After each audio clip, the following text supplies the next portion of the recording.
Farouk, do you want to just start as some kind of quick announcement and then we can... Yes. So guys, today will be really exciting because we have again Mr. Z on the call, and to learn today some great mindsets and ideas that will be really transformative. And his stuff are really powerful to listen and to learn and take some notes today. I heard this stuff now second time, now it's the third time, and I'm still discovering something. So this call will be really exciting. We talk about today physics and physics for leaders, right? Yeah. And the topic is today how to unlock your full potential in uncertain times with the laws of nature. So maybe Dr. Z, you could give us a small introduction how you come to the idea to connect physics with leadership and with growing and self-development even, like me, I'm 20 years also in this self-development realm, but I never heard this stuff, that physics and to connect physics with self-development. I mean, it makes sense, absolutely, but you put it on a complete different narrative, and it's really interesting. Give us a small introduction, like who you are, from where you come from. I mean, some people already heard you, and but maybe you could give your version. Absolutely. Thank you, Farouk. And thank you for having me in your mastermind. So I will mention a little bit about this pathway as I put it into the narrative of the whole story. But really briefly, I'm from Croatia. I got my undergraduate degree in physics and polytechnics teaching. I taught at middle school level for 2 years before I came to United States to do my graduate work. First I did master's in physics, and then I did a PhD in science education. The path that led me to the idea of nature being the life teacher, it started basically during the wartime in Croatia. And when I was looking for the bigger picture of what life is all about and what are the rules of the game, which led me to India. And there I heard a spiritual teacher say, nature is the best teacher. And I was like, is that what I came for, to India? So in any case, the path started. That was like a little plant that was planted in my brain, because the question began, if nature is the teacher, what's the teaching? and so I basically, for decades after that, I was trying to answer that question through different venues. And what you'll see today is a snapshot of the framework that I developed by answering that question. So I will return to some of this later on throughout the presentation. So if you want, we can go ahead and get started, and then I'll make sure that we have enough time later on for questions as well. And the time here is 10:08, 1008. That's great. Can I give a small, why we should learn what you have? Please. We live really in a world that is really rapidly growing fast. And sometimes we forget that we are humans. And sometimes we think we are robots because of this exponential technology, etc. Or we are so overwhelmed of all the tasks every day and all the goals that we have, that we put ourselves. And we forgot how powerful we are actually as humans. And this class is all about really to get a great mindset, to be, to think back how powerful you are actually. To get us back to our roots, which is our heart and the natural environment that we belong to. Exactly. So, especially in this changing world where technology is, becoming ubiquitous, the heart and the nature are becoming so much more important. And if we can make the connection and ground ourselves in these human and natural, bases that we are stemming from, then technology can be a great tool. Otherwise, it will just swallow us. Exactly, exactly. So I'm going to share my screen. So, how to unlock your full potential? Physics for leaders. I will talk to you guys from the perspective of somebody who both learns from nature and somebody who can use these laws to help others make their life more fulfilling and more grounded. So if you think of nature as teacher, although it may not be as widespread idea, because Farooq earlier said all of this years in personal development world, but not quite from this perspective. But if you go online, you'll find thousands of websites in which people praise nature as the best teacher, the greatest teacher, the healer, the spiritual teacher. The poets are praising the nature. Let nature be your teacher. And there are some metaphors that exist in nature that we inherently recognize as powerful lessons. For example, if somebody tells you, just mentions caterpillar and the butterfly, you'll know what the message is. If somebody tells you the acorn and the oak, you'll have wonderful ideas of what the metaphor is that for, how that applies to your life, and how can you use that to teach other people. Einstein said, I'm enough of an artist to draw freely upon my imagination, because a little bit of imagination is necessary here to cross the gap. But when you do, the payoff is fantastic. This is Jacques Cousteau. He developed what is today known as modern diving equipment. And he did that by observing a water spider. This little cricket is the only spider that lives underwater, and it creates this silk bell and then brings the air under the little hairs on his body to create this safe environment in which he can live, survive, thrive, get all the food he needs. And Jacques Cousteau thought, why wouldn't I create something that enables me to bring the air underwater in a similar fashion? And that was the origin of what is today, modern scuba diving equipment. There was, of course, earlier, they used those scaphanders, but his health was not in good condition enough to sustain such equipment. So he needed something that's more, that's better. And he learned from nature, literally. He took the solution from nature and then turned that into a solution for himself. This is Fiona Fairhurst. She was charged to develop a swimming suit for Olympic competitors. So instead of reinventing the wheel, she went to the Museum of Natural History and looked into the shark skin, and then created a textile that mimicked the grooves that she found on the shark skin. So she basically again mimicked the nature. By the way, this science that exists already today is called biomimicry. Looking into natural solutions and then modifying those for purposes that we need. You have the entire website called Ask Nature, where you can find a variety of solutions that exist out there. For example, this is what you will get if you look for structural support. Life coaches use nature to carry their message across. Nature does not hurry, yet everything is accomplished. That's the slide on the TED Talk of David Allen, who is productivity guru. Spiritual teachers throughout the ages have been using nature as a metaphor and almost, or also, if you wish, as authority. Jesus did not just say, worrying by itself is not useful. You have to do what you need to do, but worrying is not going to give you an inch closer to your goal. And see, he says, who of you by worrying can add a single hour to his lifespan? But he then calls on nature as the authority. He says, look at the lilies in the field. Look at the birds in the sky. Buddha says, when a bird is alive, it eats ants. When the bird is dead, ants eat the bird.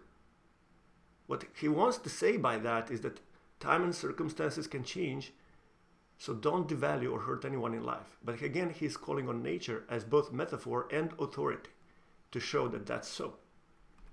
I found these two quotes, one from modern Indian guru and another one from Bible, and they're incredibly similar. One of them says, with an observant mind, you can learn many lessons from rivers and hills, from birds and beasts, from stars and flowers, and from trees. The other one, so that's modern Indian guru, 20th/21st century. The other one is from Old Testament. It says, but ask the animals and they will teach you, and the birds in the sky and they will tell you. Speak to the earth and it will teach you, or fish in the sea. So I found it really fascinating. So what is it to look into? Look at these images, right? The cosmos that we are part of, the bee collecting the nectar from the flowers, the two swans taking care of their family. What are the lessons to learn? So some examples. When geese fly, they form these formations and they enable them to fly almost 2 times more than they would if they flew on their own. This is because air drag is much smaller than it would be if they flew on their own. So they save the energy and then they replace one another on the front end where the air drag is the greatest. So fantastic lessons for the group power and also for how to handle the leadership. Here's one lesson from nature that I found on the website of one of the Croatian educational agencies. The translation here is that the tallest trees grow from the strongest roots. You need strong roots to grow the tall tree. Here's another quote from Dolly Parton. I'm not sure if she took it from somebody else, but I found it attributed to her. Storms make trees take deeper roots. It's those challenges of life, those uncertainties in life that create the trees that have deeper roots and that we can then grow taller from. Because here in Georgia, for example, there's virtually no winds. And so as the weather is changing, now we get these gusts and then suddenly, the huge trees are just tippled over because they did not have the need to put the roots deeper as they grew further. And so with the first wind, they topple over. But the trees that grow with constant winds, they make sure that they grow deeper before they spread higher. Makes sense, right? Those are fantastic lessons. So these uncertainties that we are facing, we can take them as fantastic challenges, as opportunities to grow the deeper roots before we move on. And when the next gust of wind comes, they'll not topple us over. We'll stand strong for ourselves and for those who we lead. Nature can be a secular teacher, right? Victor Schauberger, I'm not sure if you've heard of him. He's this fantastic thinker. All of the lessons that he got was simply by observing the nature, primarily water. And then you have these books, Nature as Teacher and Healer. And then this was my introduction. This was the guru in India, and he, we were on this private audience, the group from us from my hometown, and he said, observe the nature and learn from it. Nature is the best teacher. Okay, so you come to India for a spiritual teaching, you get to this position of being in a private audience, and he tells you go back and watch the ants. What kind of message is that? Universe is the best university. Okay, so to give you a little bit of the context when this came for me, as I mentioned, I'm from Croatia, in particular from this town of Split, and this is my hometown. I had beautiful life. I mean, my childhood was spent in this paradise, and there were a lot of challenges because this was communist country, but altogether I'm really fondly remembering those days. And the big change happened when I went to serve the mandatory army, and I was serving on the headquarters of Air Forces of this federal army when the war started. So not to show more the more heartbreaking pictures, but this was the time that the entire picture of my world shattered because nothing made sense. And on top of the war going on, I was in the federal army, which was attacking my home country. So I was in the Air Force headquarters giving these generals the connections when they would call any of the airports, while that same army was bombing and destroying Croatia. So my model of the world basically shattered, and I was looking for anything that would make sense. And this is when this teaching came: nature is the best teacher. So I was ready to learn. What is in it? If nature is the teacher, what is the teaching? And the first clue for me was that physics means nature, and I was a physics student at the time. So I started looking around, and an amazing example of learning from nature that I found, and probably the oldest recorded in this way, comes from Buddha. Buddha was first a prince, and his father tried to protect him from all the problems of the world, like disease, dying, getting older. And at one point he realized that he was kind of secluded from everything that's true, and decided that he will leave that life and become an ascet in search of the truth.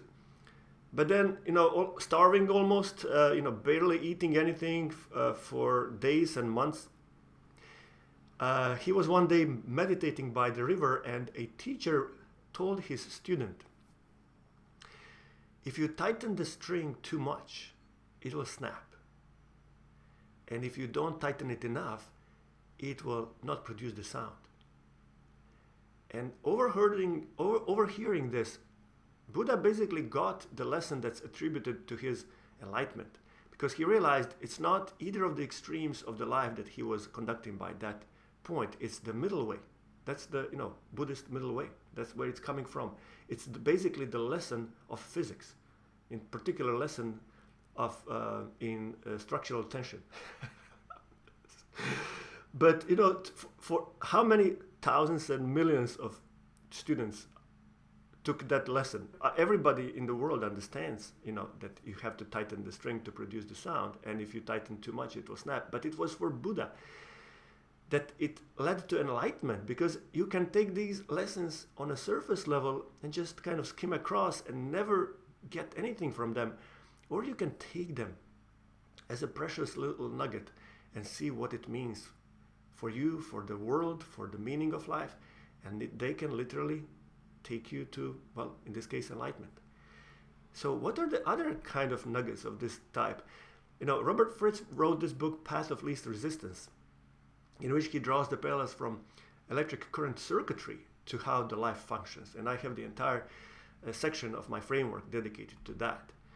Eben Pagan here is talking about building momentum if you want to escape the habit gravity, right? By reaching the escape velocity, right? He's really building here heavily on physics concepts to give the metaphors of how to apply this in life. Oprah here is talking about the third Newton's law. She dedicated one of the life classes to this principle, which says every action has equal and opposite reaction. But then she's saying, let me tell you, this thing is real. It says, this is the abiding law that I live by. She calls this the golden rule to the 10th power. Dalai Lama says that this law is not exclusively for physics, because it can be a really great guiding principle for life as well. So he's making the bridge between the physics and life. But this is probably the most fascinating example when law of nature, when law of physics completely changed somebody's life. This is Paul Wood. He gave this talk in which TED talk in which he described that he was a teenager and sentenced for a long jail sentence because he killed somebody in self-defense while being involved in all kinds of unlawful activities. But during the time in jail, he still thought that, although, only a teenager and in jail and without any education, without any marketable skills, he thought that he is the smartest, person in the world, and there's nothing to learn from anyone.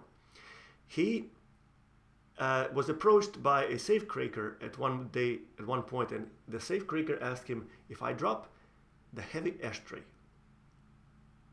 and a light tennis ball at the same time, which one of these two will hit the floor sooner?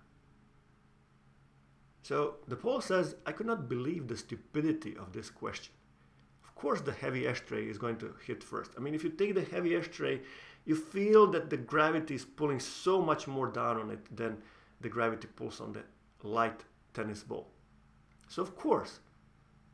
And then the guy drops them and they hit the floor exactly at the same time. You can take a little bit of a paper clip, and you can take something really heavy, drop them like a hammer and the paper clip, drop them, and they hit the floor at the same time. So this guy, for the first time in his life, he says, he asked himself, what else do I think is a certain way and it's not? What else do I think I know and I don't? Now, this single question, based on the experiment from nature, led him to get his high school degree, his bachelor's degree, his master's degree while already in jail, and then he was on his way to PhD before he got out. So why was it that nobody would convince him into anything but nature did? Because we all recognize that laws of nature are not man-made. They are same for all of us. They don't take breaks. They don't have favors. They just are for everybody the same way, the laws of the universe. So if they, tells you if they are a certain way, take them for real. So I started looking into what other lessons we can learn from physics that translate as success principles, right? One of my teachers said that good teachers say that is like. So basically he was saying good teachers use metaphors. So if nothing else, we can use these as metaphors. So I'll start with two metaphors. There are two kinds of changes that you can find in nature. One is gradual and one is abrupt.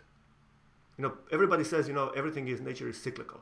But those cycles have very sharp bursts of change. You can see those bursts of change in the tree rings. Also, in quantum mechanics, right, nature seems to be continuous, but when you come to quantum level, everything comes in steps, in increments, in quantum leaps, right? That's where these expressions are coming from. So you have, on one hand, you can look at things and say, well, that's gradual, right? But at the same time, you have these bursts that you see in nature. This is life cycle of the stars, and you can say, that stars follow these circular patterns. But those circular patterns, right, from the nebula, when nebula kind of aggregates, and then you get these more massive concentrates of the mass, which eventually form the stars, which after certain compression have enough temperature in the core to ignite the fusion, and then you get the active star, which then becomes red giant, and then at one point they burst into this fantastic occurrence in nature that we call supernova. And then the cycle begins again. But it was these sharp, jumps. So what you can translate this to in terms of human development is that we all develop in a way continuously. But there are these kind of pretty distinct categories of human development that are described through spiral dynamics. You might have heard of Graves' spiral dynamics. Ken Wilber basically adopted that and built his theory on top of that. So yes, we develop continuously, but we have these big steps.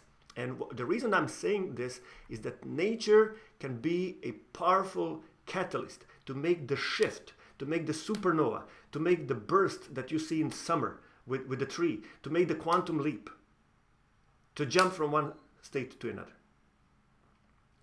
So what's the first one? The first one, and this corresponds both to our development as persons and also to development of humanity. So the first one is beige, designated by the color, and this is where first humans were just trying to survive. That was the only goal. And you can see their fascination in nature by the drawings in the caves that you can find around. The next one is the purple. This is about tribal survival, and tribal hierarchy. So these guys from beige to purple, they go from survival simply, for the sake of survival, to some kind of hierarchies and relationships to mystical powers in nature. And ayahuasca is really a great example how these people, relate to nature. So they are again looking into nature as solutions. The next step up is the red. Red is when you start to breaking away from the tribal rules. You start to create your own individuality. And this happens in our own life in teenage years. So this is Paul, I mentioned him before. He was all in red. Me, nothing but me, I care only about me. But then it was nature that pushed him to the higher level. He doesn't care. I'm the smartest person in the world. I don't care about rules. I don't care about anybody. And figuring the law of nature pushed him to the next level. Next level is about the rules. In a way that you can sacrifice now for something that comes later. This is the classical religions, law of order, the governmental rules. You have to abide by them, and that will lead you to truth. Now the orange again breaks off. Orange again says, yes, there are rules, but I wanted to use them to my advantage. So you can also see here intermix going back between individual and societal. And this is what appeals to, life coaches. They say, okay, there are rules and how to use them to get ahead in life. That's what Oprah was describing earlier. This was Eben talking when he's talking about habit, gravity, and so on. These guys in orange realm, they only care about nature, or primarily care about nature in terms of conquering it, which is a bad aspect of that. And so, in high, the high version of that is using nature to benefit in a society and humans in a sustainable way. But all about technocrats who basically completely invert that idea. But in any case, they are fascinated with nature as well. Green is the next, the societal collaboration, rights for everybody. We want to hear everybody's voice, protecting nature. So that's how they relate to nature. Yellow is the first step in which people are able to look into all of these below and see them for what they are. Because until you reach yellow, you only believe that everybody else is totally crazy. But from yellow, you see things in an integrated way, in a systemic way. This is example when, the future of Fritjof Capra, he wrote Tao of Physics, in which he draws the parallel between modern physics and Eastern mysticism. So yellow, again, is drawn to nature until you reach the turquoise when you look into everything totally holistically. Of course, nature is part of that. So why I'm saying this? This is an incredibly powerful framework for our own human development.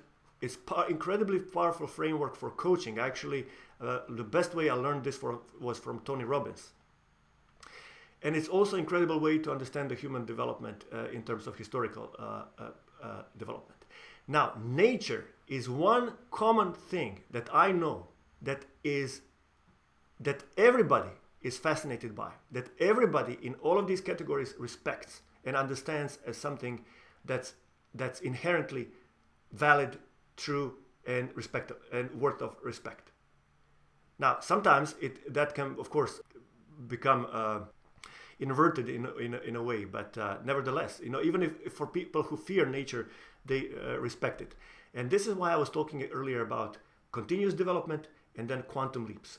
Nature can provide quantum leaps. And if you're the leader, if you give one nugget of gold in terms of the natural analogy, example, model, because we recognize it as inherently true and powerful, you can do this for your client to jump like Paul Woods did, completely change their life, like Buddha did, right? So what I developed is a framework of these analogies.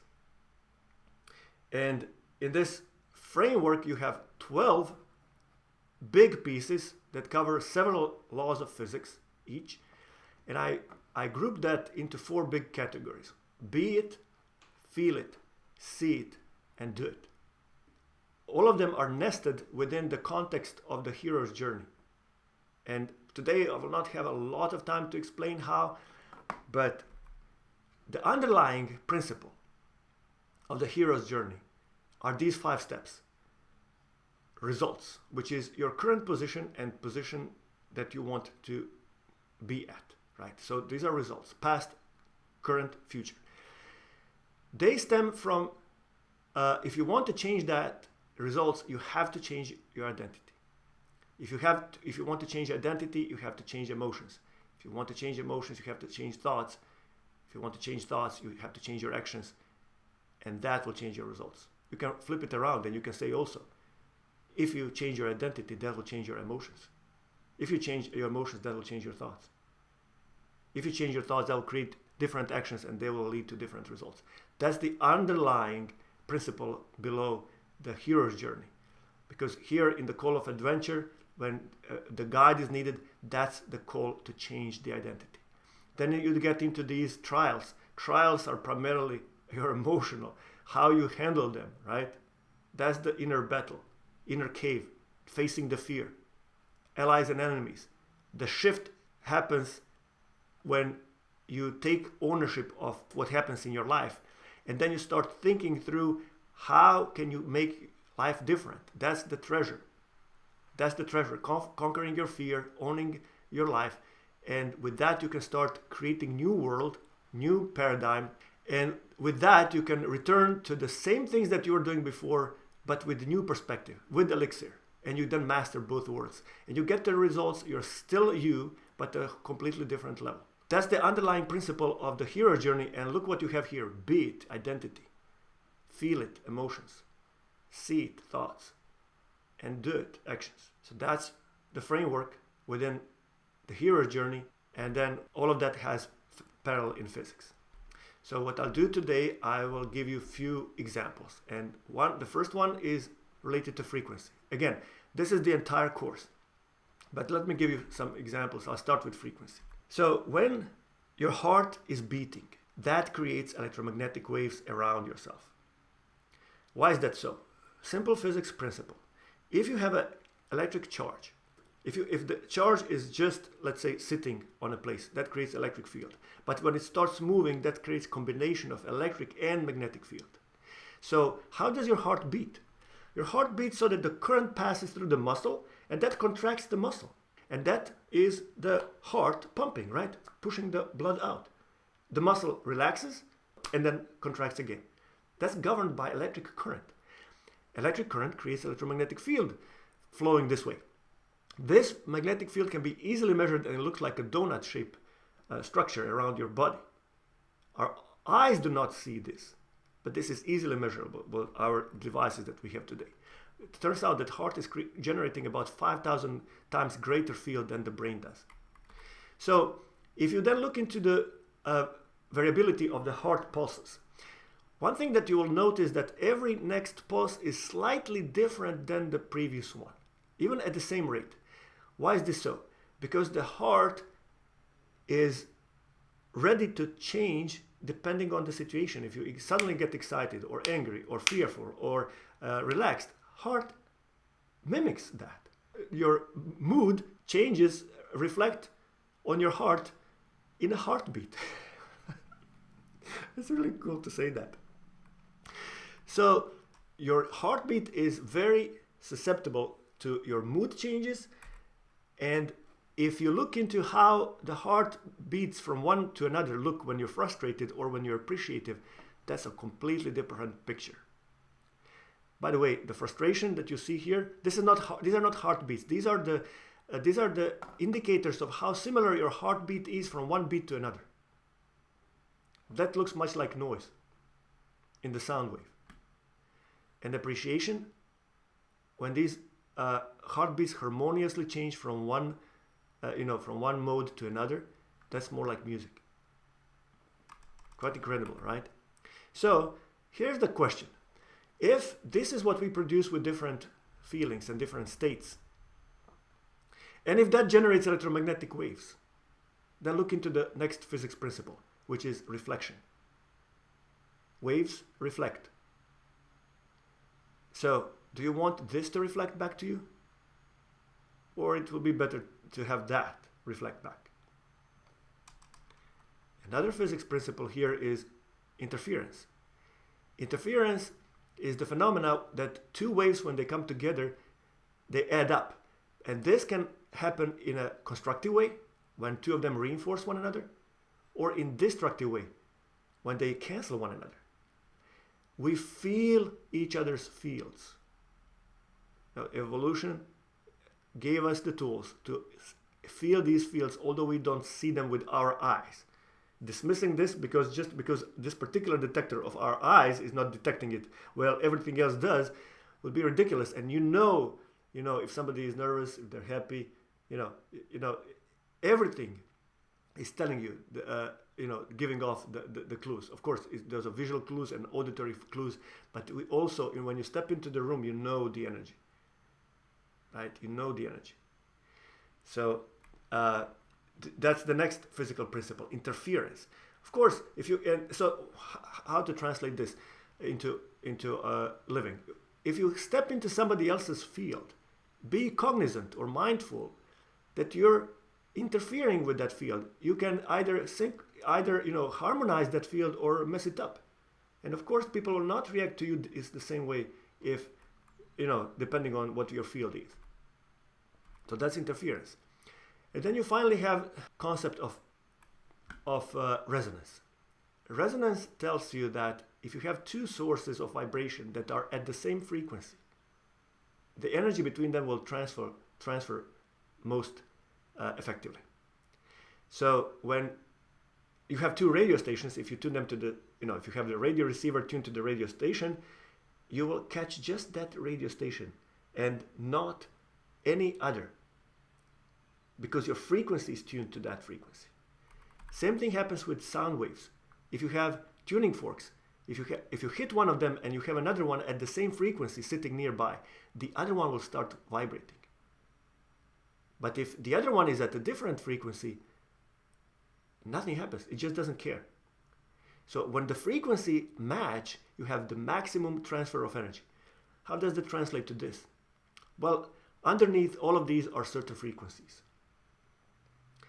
And these frequencies carry across most effectively if you have another source or another object at that same frequency. Meaning, just kind of oversimplifying here, but if there's frequency of joy and you're at that frequency, you'll most effectively also receive the frequency of joy from other people. If you're at the frequency of frustration, you'll most effectively receive that frequency. And this phenomena that we affect one another is completely observable, even by neuroactivities, but it's not completely understood. But if you go back to physics principles, well, that's how it works. Now we can sort out the details, but that's how it works. This is a recording of my heart. I have a device that measures how coherent heart beating is from one beat to another. And of course, you can see that this is not very coherent. I was not particularly emotional, angry, sad, anything. I was just preparing presentation. I hooked myself up, and this is what I was getting. I was surprised it was so peaky. And then I did one thing at one particular moment. I let this thing go for 1 minute to kind of collect the base data, and then I put my hand on the heart and started observing my breathing.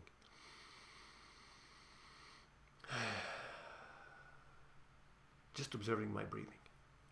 And you can probably see the moment when that happens right here. Within few seconds, I went from that to this. A little bit of time after that, another minute, and I got into that. During this transitional time, I had one thought here. I thought of my mom who passed away some time before that. That one thought reflected in the heart beating.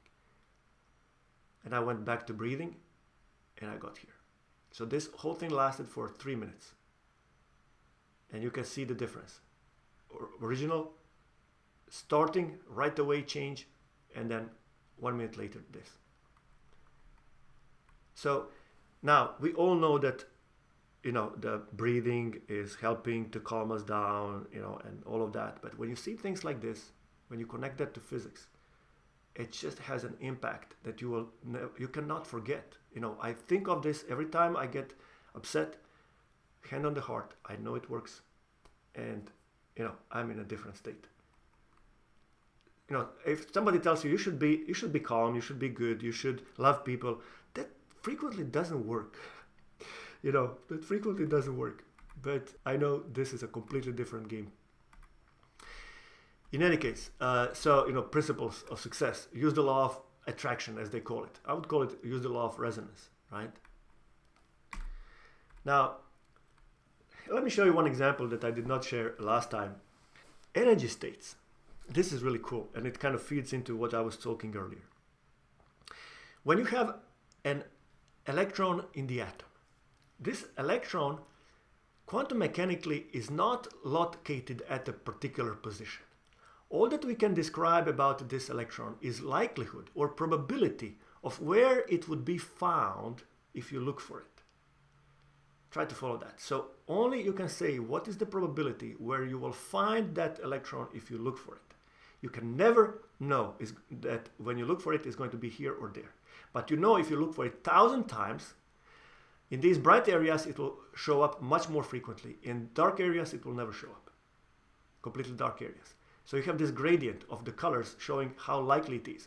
And how likely it is for it to be anywhere depends on so-called energy state. This is a technical term. The outcome of the experiment, the result, depends on the energy state of the particle. Translate that to your life. You're the particle. Outcome of any activity, any experiment, any probing will depend on your energy state. And if you're in this energy state, it's very likely that this or that will happen. If you're in that energy state, then this, and that will likely happen. So when you change your energy state, you don't guarantee that things will change for you. But what you do know is that you are completely changing the probability structure, the probability distributions for any possible outcome. Does it make sense, folks? How it works with the electron? So if you translate that to your energy state, what does your energy state consist of? Well, that has been described in tons of the books. Your physical, intellectual, emotional, spiritual. Be it spiritual, feel it, emotional, see it, intellectual, and physical. Do it. Those are the 4 aspects of your energy state. You'll find this in all of these, books that, I just put a few here. But funny thing is that you may not have known, but yoga has 4 distinct paths. One of them is Bhakti Yoga, which is based on your emotions. One of them is Kriya Yoga, which is based on your energies. One of them is Jnana Yoga, which is based on your intellect. And one of them is Karma Yoga. Actually, Karma Yoga is here depicted by hands. Karma Yoga is based on the physical. That's when you serve others. So 4 branches of yoga basically correspond to these 4 as well. So wherever you look, you find the same pattern. The success principle, fuel your success with passion and enthusiasm, right? That's be cognizant of your energy state. And before I open this to your question, let me find one more example to show you. Okay, how about this one? The filters. It turns out, and we know today, in physics, that what we see as visible light is only a tiny, tiny fraction of what's known as electromagnetic spectrum. Those waves that I was describing earlier that you're emitting around, that's the same thing as light, but at a different frequency. So the fact that we don't see it with our physical eyes means nothing in terms of their existence. Like X-rays, radio waves, right? Microwaves, all of that is out there, but we don't see it. So physics basically teaches us here that absence of evidence is not an evidence of absence. If you don't know of something, if you don't see something, that's not the proof that it doesn't exist. See, the visible light is just a tiny, tiny sliver here in the entire electromagnetic spectrum. So next time when you decide that something doesn't exist or somebody tells you something doesn't exist, here's the picture to have in mind. This tiny sliver. It's really so narrow that they had to spread it here to even show what's in there. Now, how does that apply to life? Well, first of all, do not dismiss something that is not obvious to you, right? Second one is we typically are not in the position that something does or does not exist. We typically are in position that we see it partially. That's when filters, as analogy, come in. Filters are serving us to isolate what we do not care to see from what we do care to see, to isolate noise from the signal, basically. So when you have your sunglasses, you can see the road better because you are only looking at certain parts of the light that's coming at you. Electromagnetic spectrum that's coming from the sun, it has the full range from the shortest to the longest wavelengths. But our atmosphere filters out some of these and lets some others to pass through. So, like visible light can pass through easily. Higher frequencies cannot. And then lower frequencies also have a hard time getting through, but very long frequencies like radio waves come through the atmosphere easily. Okay, now keep that in mind and think of this experiment. Let's say you want to detect certain electromagnetic waves from the sun. One of them is visible light, and you put your detector, here it is, that's your telescope. You get the visible rays and you say sun is emitting invisible spectrum.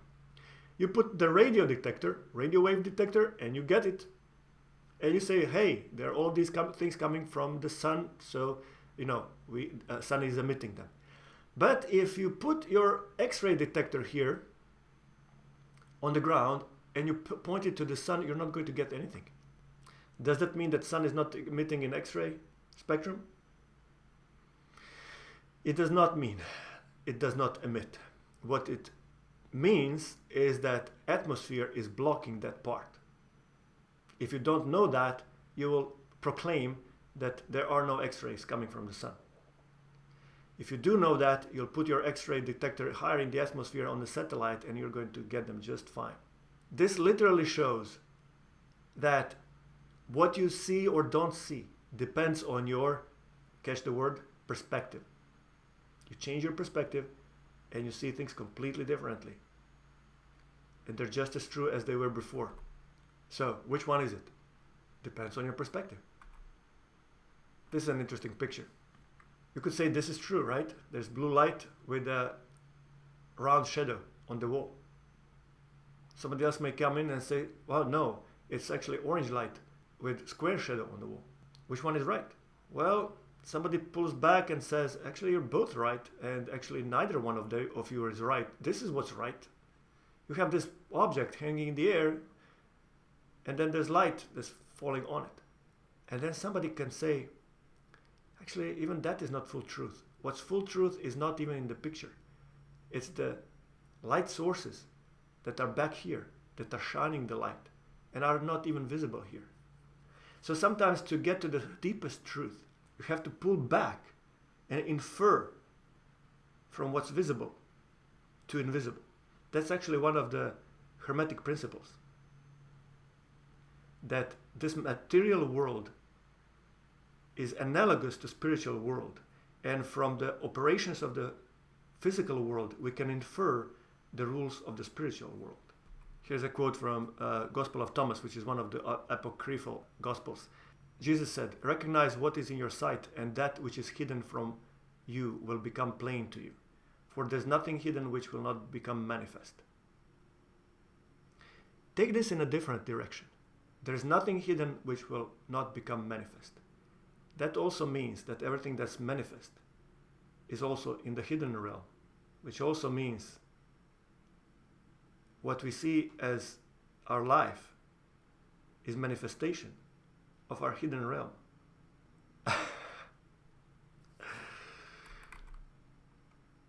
Okay, let me give you one more example here of using physics, and it's related to the filters.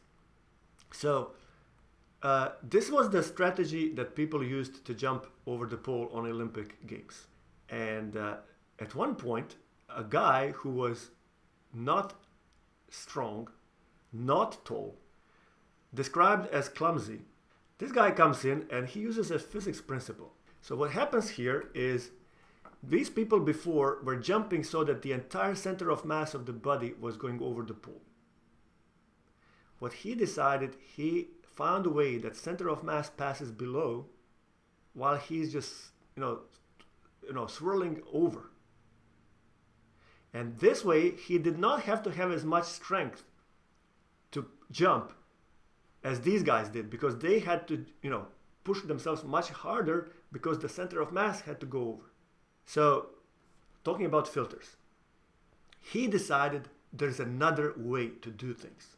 Next, he used physics to find out what are actually the rules that he has to go by and what are the rules that he doesn't have to go by.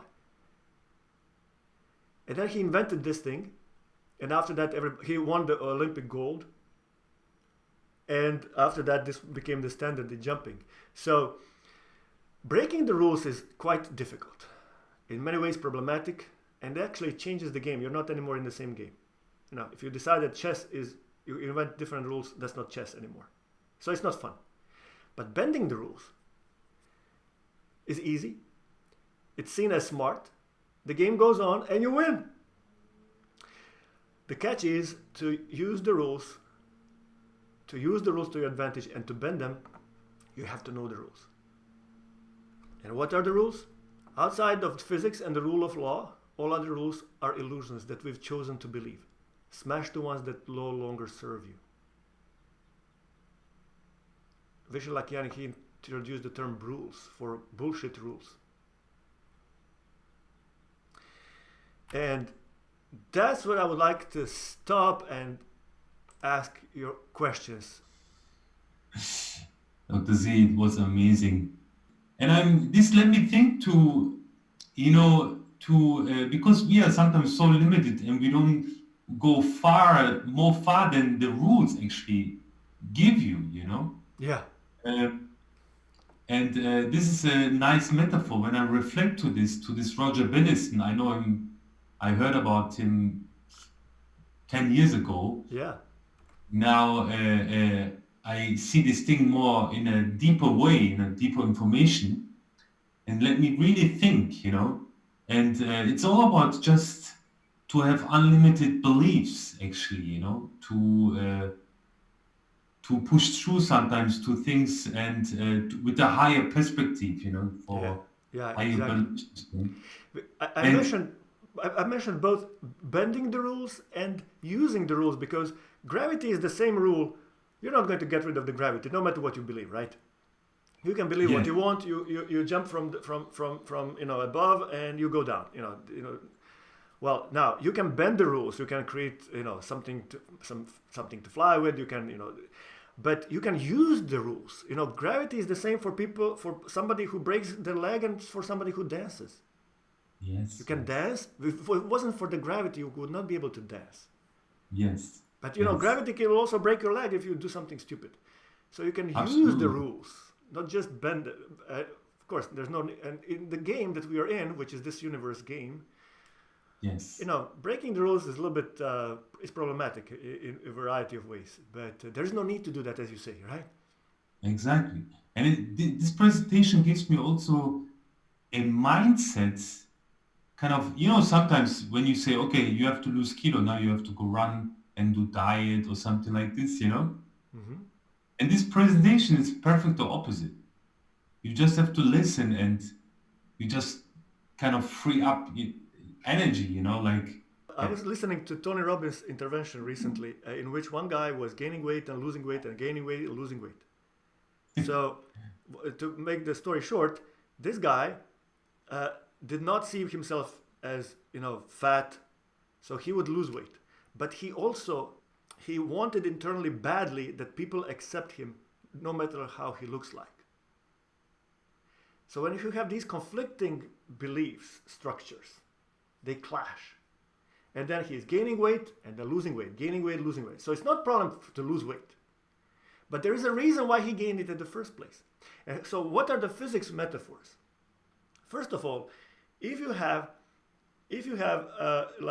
two forces that are acting in opposite directions, the best thing that you will have is oscillation, right? Back forth. It's exactly what happens. Put a mass on two springs, And if you don't touch it, it will stay there.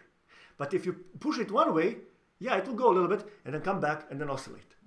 So you might be actually better off not doing anything as long as you have these structures that are conflicting.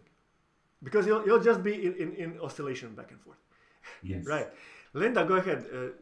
Yes, thank you. So first off, I had such a deep resonance with this presentation. It like spoke to my soul, and I think all my years of spiritual, I would say that I've stepped away from it, but now all I want to do is live in that world after this presentation, because it was a really a very deep experience, and I like, it was so good that I would actually consider moving to Ohio just to attend your classes.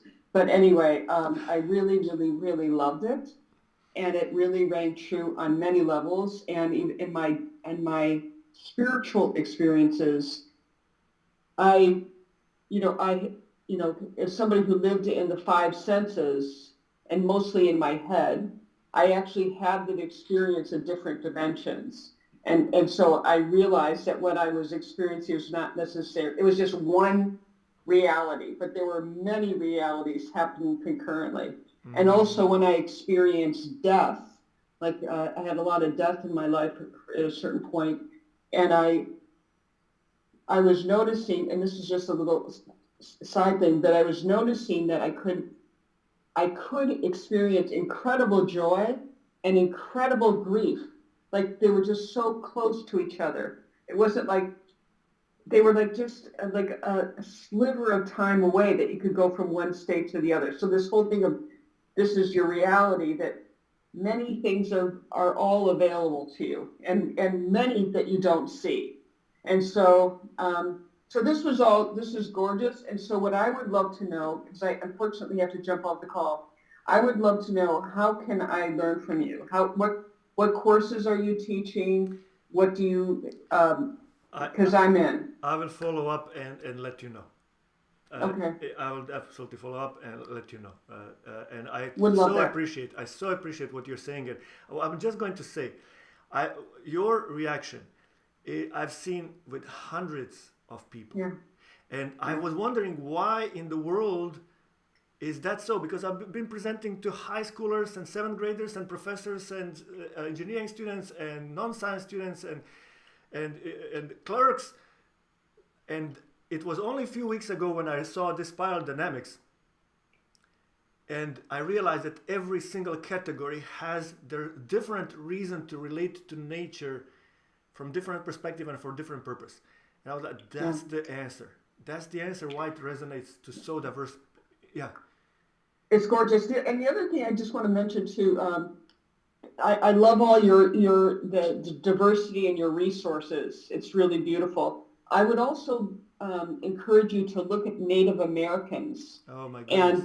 And because there's such a deep reverence for nature and everything. And so I would love to encourage you, because there's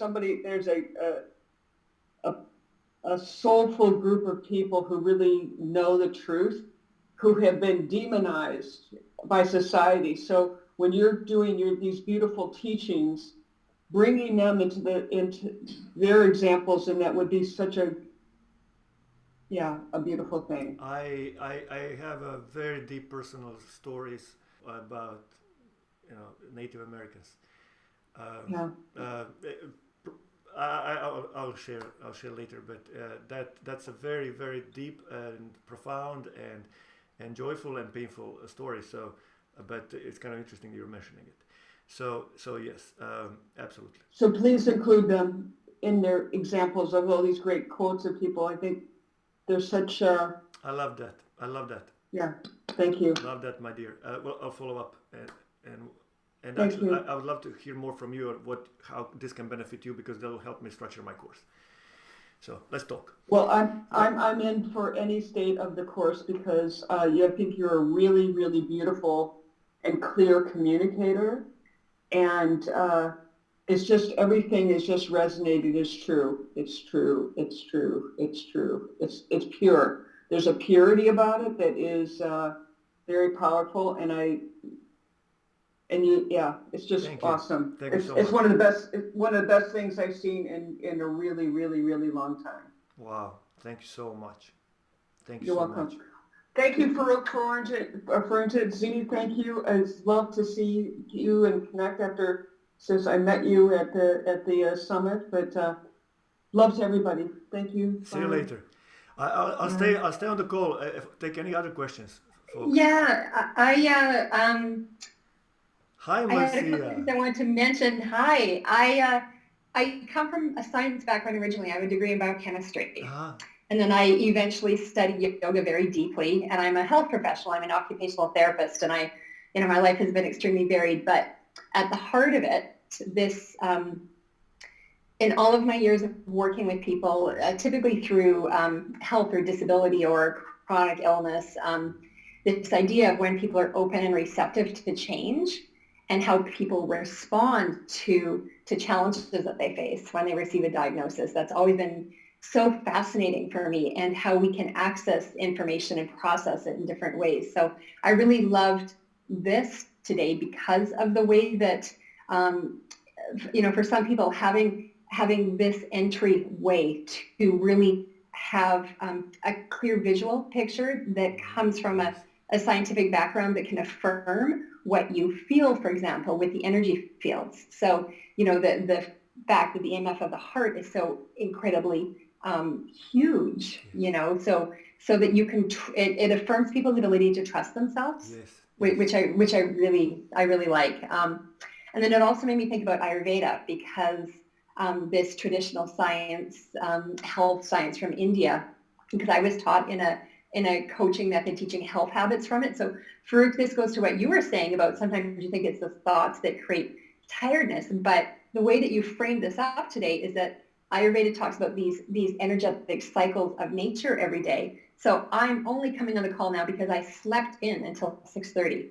And if I get up after 5:30, I get up in what Ayurveda describes as a heavier energetic time that's called kapha, which is more earth element. Yeah.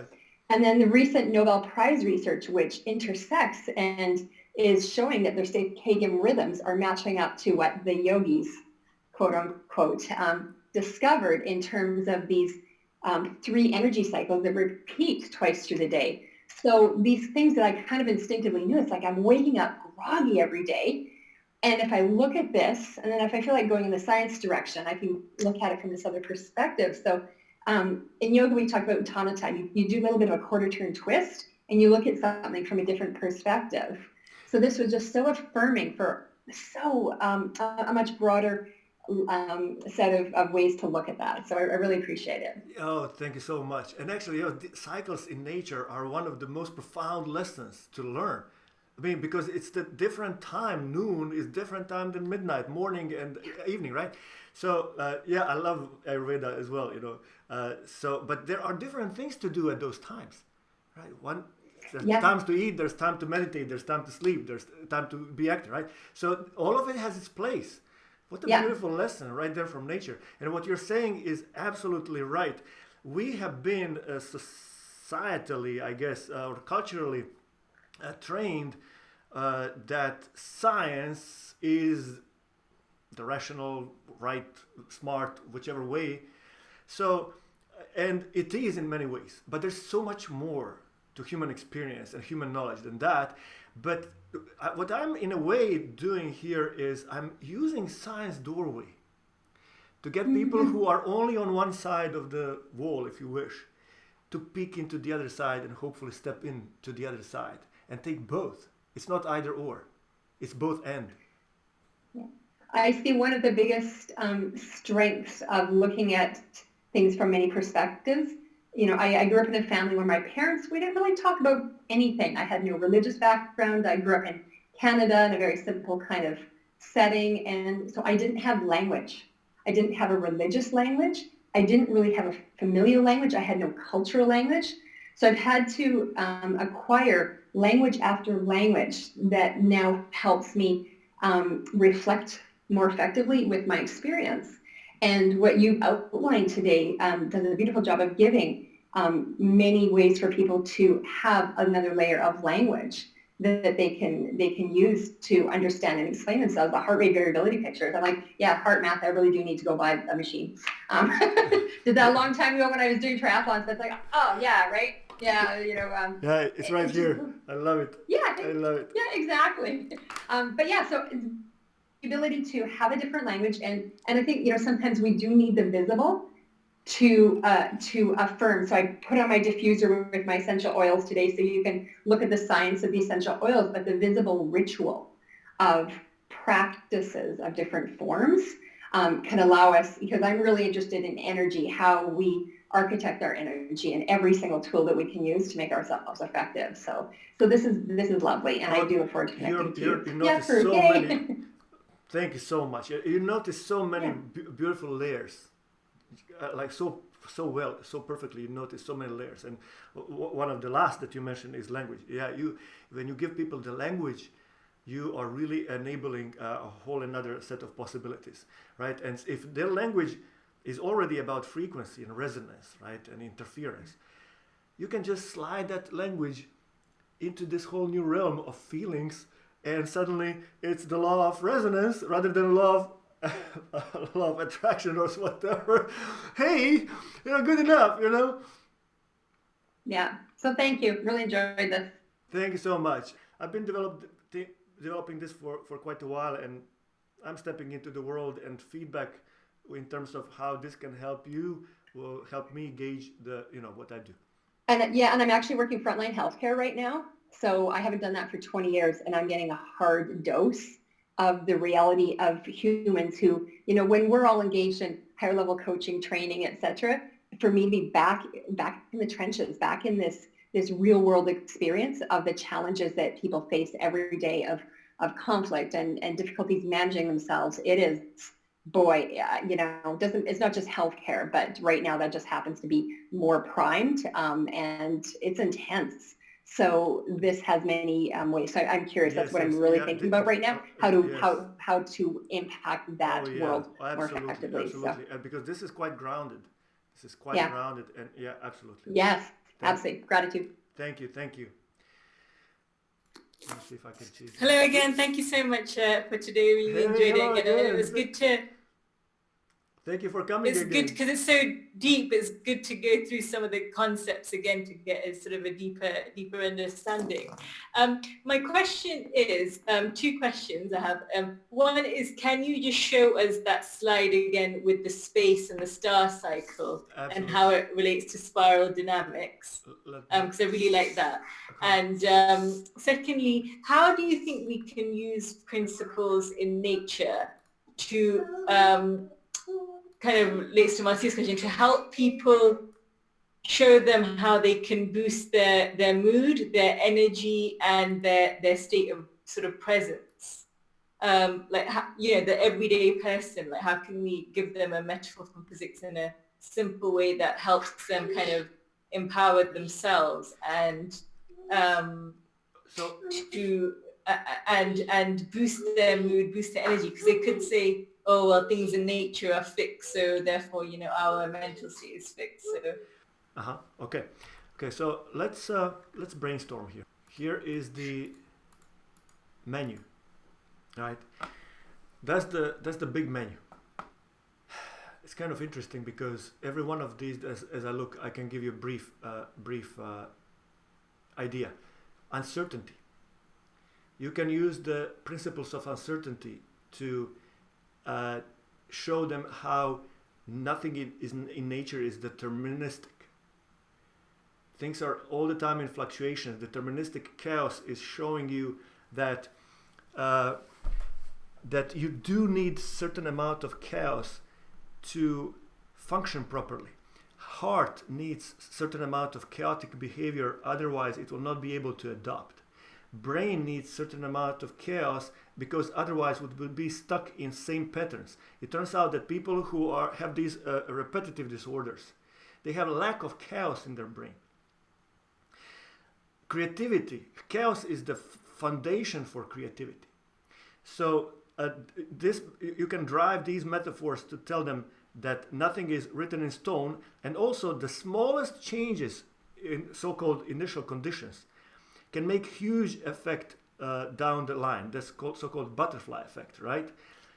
It turns out that if you have too much chaos with heart, you get these heart when the heart is just beating uncontrollably.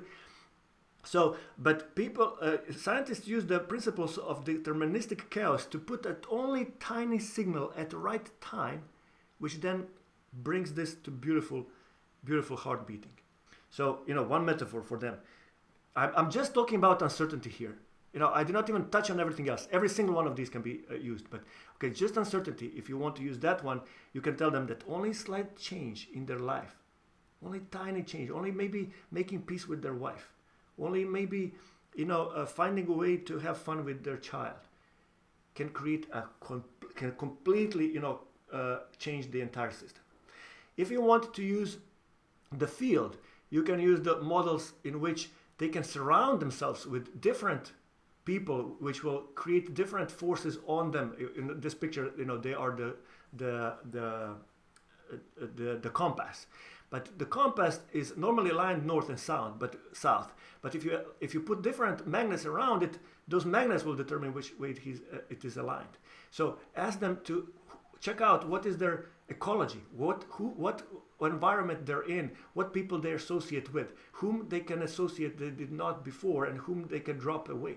Multiverse is physics metaphor to adopt variety of identities that are serving different purposes and be kind of fluid about them. Presence, observation, frequency. I was talking about this earlier. Put your hand on the heart. Calm down. The fastest change to change your emotional state is to change your physical state, right?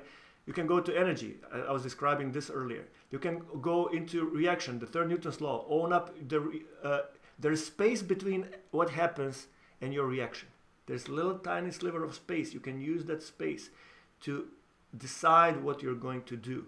Because if you simply react from your programs, those programs will create the same thing that happened before and on and on. But if you use that little tiny sliver of space, you can create different reaction. Own up what's happening. Create different reaction, and this different reaction will create new action that will create different yet reaction, and you're in the new loop.